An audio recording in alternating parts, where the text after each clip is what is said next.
The lawsuit, filed by the liberal watchdog group Citizens for Responsibility in Ethics in Washington, the National Security Archive and the Society for Historians of American Foreign Relations, mentions 5 specific meetings between Trump and Putin at which no note-takers were allowed to document what the two leaders discussed.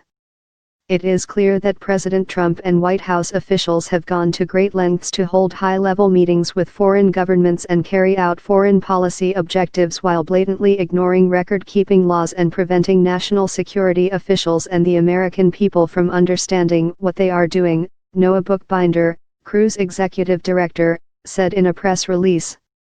The absence of records in these circumstances causes real, incalculable harm to our national security and poses a direct threat to transparency for the American public.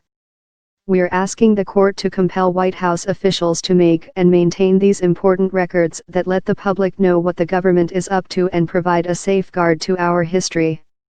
In January, The Washington Post reported that Trump had confiscated the notes his interpreter had kept during a 2017 meeting with Putin in Hamburg, Germany, in an attempt to conceal what the two leaders discussed.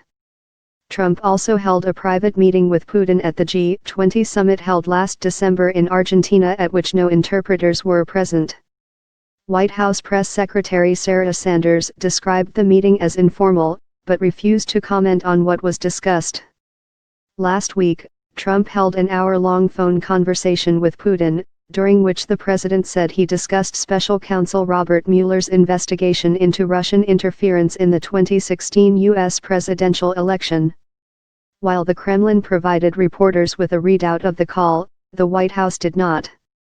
Instead, Trump offered a brief summary to reporters gathered in the Oval Office as well as to his followers on Twitter.